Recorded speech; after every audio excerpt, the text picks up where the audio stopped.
So welcome children, this is the continuation of tokens I am talking about, and we have studied about keyword and identifier. Now we are going to study about literals.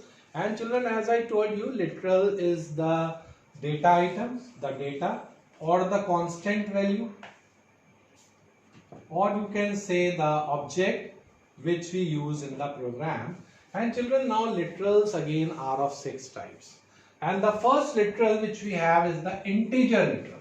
Now integer literal, children, means a numeric value without a decimal part. So if you have a number without a decimal part like 7, like 10, like -15, these are all under the category of integer literal. In this integer literal, there is no fractional part.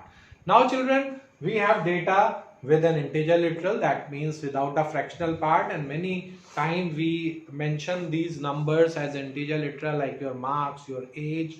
Normally we represent them as integer literal. And in Java, children, integer literal is of 3 types. First is the decimal integer literal. In decimal integer literal, children, we have 10 digits from 0 to 9, and it is the common decimal number system which we use in our daily life.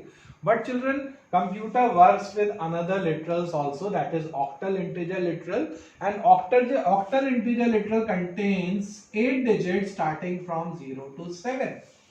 And when you write an octal literal in Java, you write it by beginning it with a digit 0. So if you write 069, children, now 069 is an integer literal, in octal number system.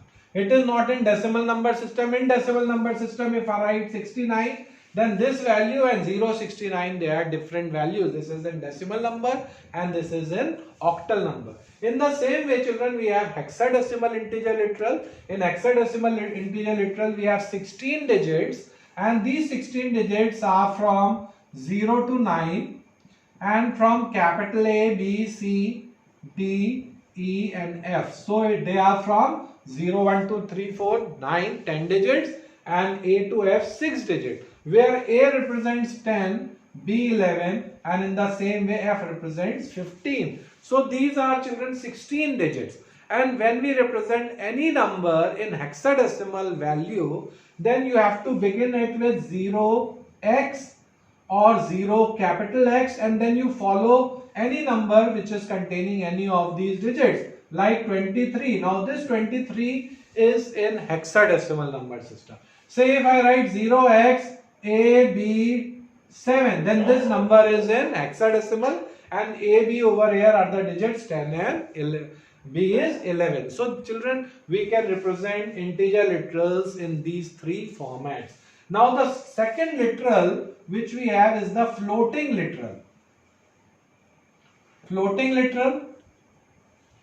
And children, floating literals are those numbers which contains an integer part and a fractional part. So children, floating literals are real numbers. So they are real numbers, and these numbers, they contain a fractional parts as well as the integer part. Say for example, if I write, for example, 7.5, or if I write -8.8, these are floating literals. Now children, these floating literals may also be represented in 2 ways, and these 2 ways are, number 1, in fractional parts. So these numbers which I have written in fractional part, they are, say for example, 7.5, 8.0, -9.5. So children, floating literal in fractional part must contain a decimal point, and it must contain at least 1 digit before the decimal point and 1 digit after the decimal point. Say for example, if you have a number 0.5, then this is incorrect. So how will it be written? It will be written as 0.5. And these numbers may contain a negative or a positive sign, and if you don't write any sign, then it is taken to be as a positive value. So children, this is also here that these integer literal also may contain a positive or a negative sign, but a number written without a sign is considered to be positive. Now children, the second way of representing floating literal is in the exponent forms. Exponent form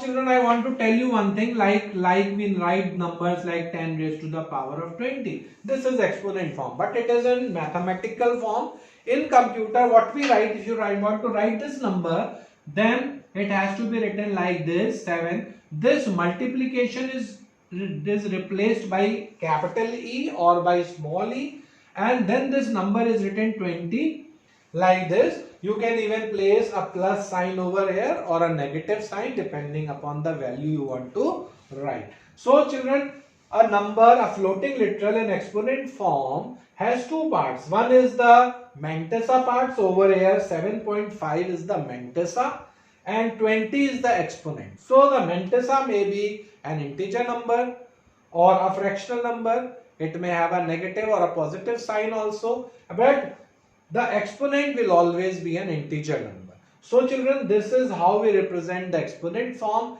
And children, one more thing, that we can even replace this number like this, 7.5 small e minus 20. Minus 20 means that this number is 7.5 into 10 raised to the power of minus 20.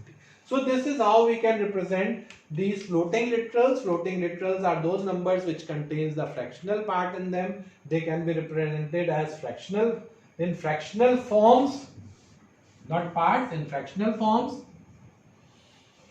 or you can say in real number forms, and this can also be called as real numbers. So they can be represented as real numbers, and they contain a decimal point, a number before a decimal point, and at least a number after the decimal point, and an exponent form which we write here. So by writing numbers in exponent form, a very big value is reduced to a very small size which can be stored in the computer. So children, this is the second literal. Now we will come to the third literal. We have 6 literals to do in this topic. And the third literal, children, is the character literal. Character literal. Now children, character literal is single character enclosed in a single quotes. That means A, if it is written in single quotes, it forms a character literal. Or even a plus sign enclosed in single quotes, it forms a character literal. Or even any digits enclosed in single quotes, it is a character literal. So children, this character literal is used to form a string literal, which is a combination of characters. So a character literal is a single character of Java enclosed in a single quote. That is a character literal. And related to this are the escape sequences, children, which we will discuss later. Then the fourth literal is the string literal. String literal. And children, string literal, we say these are examples of string literals, and I am saying that string literal is a combination of 0 or more characters enclosed in a pair of double quotes. So a string literal is formed by the character literal, and it is a 0 or more than 0 characters enclosed in a pair of characters. I am telling 0 that you can even use 2 quotes together without any character, then this also becomes a string literal. So children, ABC in double quotes is a string literal, a single A in double quotes is a string literal, 90 in double quotes is a string literal. And children, just mind that if you have a number enclosed in double quote, then it becomes a string literal, then it cannot be used for any numeric calculation. So this is the string literal, this is the fourth literal. Then we have the fifth literal, and that is the Boolean literal.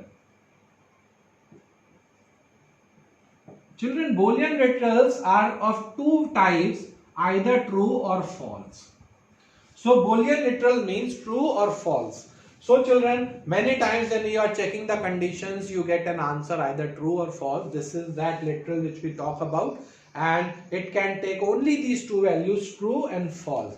So when a computer is using this value, it is either true or it is either false. And the last literal, children, which we have, the sixth literal, is the null, N-U-L-L, null literal. This we use for a value null or for a value void. So children, we also use this null literal, which is also called as void.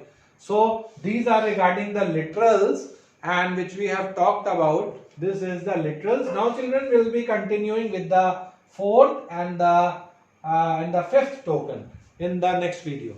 Yes, thank you.